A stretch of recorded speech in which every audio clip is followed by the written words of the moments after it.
अस्सलाम वालेकुम फ्रेंड्स, आज की वीडियो में मैं आपको 2 से 3 डिफरेंट किस्म की सऊदी अरबिया की जानिब से बेहतरीन न्यूज़ दूंगा जो आपके लिए फ़ायदेमंद होगी। इसमें एक न्यूज़ तो उम्रा वालों के लिए है और एक वर्क वीज़ा इकामा होल्डर वालों के लिए है। बहुत अच्छी खुशखबरी है। इकामा होल्डर वालों के लिए बहुत अच्छी खुशखबरी ये है कि बड़ी तादाद में पाकिस्तानी, इंडियन और बांग्लादेश के जो इकामा होल्डर हैं ये मोस्टली छुट्टी पर अपने कंट्री में आते थे और सम टाइम इनका फिर दिल नहीं करता था वापस सऊदी अरबिया में जाने का, या जो ये काम कर रहे होते थे वो काम करने को इनका दिल नहीं करता था। तो फिर ये क्या करते थे, वापस सऊदी अरबिया में जाते थे, वहां पे प्रॉपर इनको जॉब छोड़कर खरूज लगवाकर फिर वापस आना पड़ता था। लेकिन अब बहुत बड़ी खुशखबरी ये है कि अगर आप सऊदी अरबिया से अपने कंट्री में वापस आ गए हैं, छुट्टी पर अभी आप आए हैं लेकिन आप वापस नहीं जाते, उसके बाद ऑटोमेटिक क्या होता था, आपके ऊपर 3 साल का बैन लगा दिया जाता था। 3 साल आप सऊदी अरबिया में जा ही नहीं सकते थे और अगर जाते भी हैं वहां पे आप काम नहीं कर सकते थे। अब ये सिस्टम सऊदी अरबिया ने ख़त्म कर दिया है। अगर आप अब सऊदी अरबिया से छुट्टी पर वापस अपने कंट्री आते हैं, उसके बाद यहाँ से आप वापस नहीं भी जाते तो आप पर बिल्कुल किसी किस्म का बैन नहीं लगेगा। आप कोई दूसरी कंपनी ज्वाइन करके दोबारा किसी भी वक्त सऊदी अरबिया में चले जाते हैं, बेशक महीने बाद ही चले जाएं। यहाँ पे काफ़ी दोस्तों ने पूछा था कि अगर पहला हमारा इकामा अभी वैलिड है, एक्सपायर नहीं है, तो फिर हम दोबारा से कैसे जा सकते हैं। तो दोस्तों, अगर दोबारा से आप जाते हैं तो आपका पहला इकामा ऑटोमेटिकली कैंसिल तस्वर होगा और नया इकामा आपका बन जाएगा। इसके अलावा एक और आपको अहम चीज़ बताता चलूं कि जब भी आपको सऊदी अरबिया में ट्रैवल करने से पहले लगता है कि आप पहले सऊदीया से होके आए हैं, वहां पे कोई वायलेशन की थी, कोई मसला मसाइल किसी भी किस्म का आपने दोबारा ट्रैवल करने के लिए जानना होता है, तो आपको जवाज़ात से मतार पेपर निकलवाना ज़रूरी है।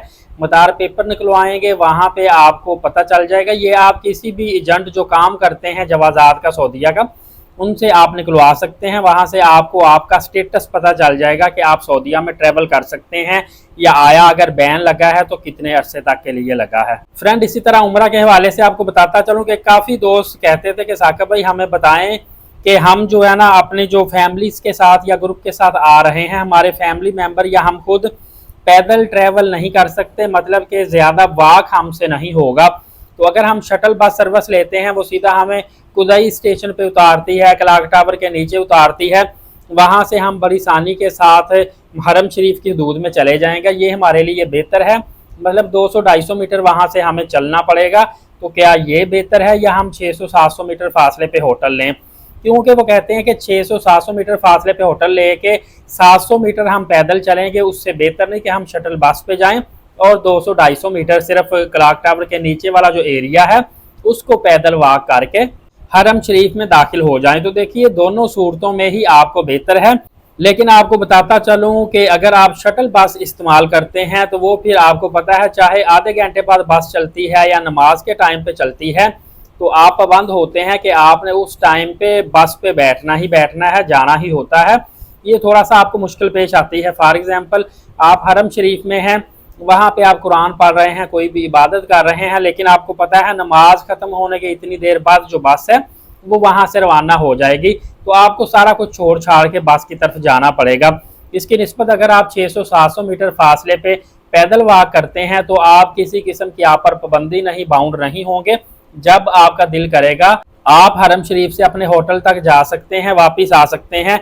मसला ज़्यादा उन लोगों को होता है जो मिसफिला कुबरी के बिल्कुल ऊपर होते हैं, बिल्कुल ऊपर अंदर वाली साइड पे या बाहर वाली साइड पे होते हैं, क्योंकि ये इस तरह का फासला होता है जहाँ से वॉकिंग डिस्टेंस भी आपको काफ़ी पड़ता है, पैदल भी बंदा थक जाता है और शटल बस लेने का भी आपको फ़ायदा नहीं होता, क्योंकि ये डिस्टेंस जो होता है पैदल आपके मेरे ख्याल से 20 से 25 मिनट लगते हैं और शटल बस से इनकी वैसे ही नहीं होती, क्योंकि ये मिसफिला कुबरी के जो ऊपर ऊपर होटल हैं यहाँ से कोई ज़्यादा फासला नहीं होता कि आपको शटल बसों की ज़रूरत पड़े।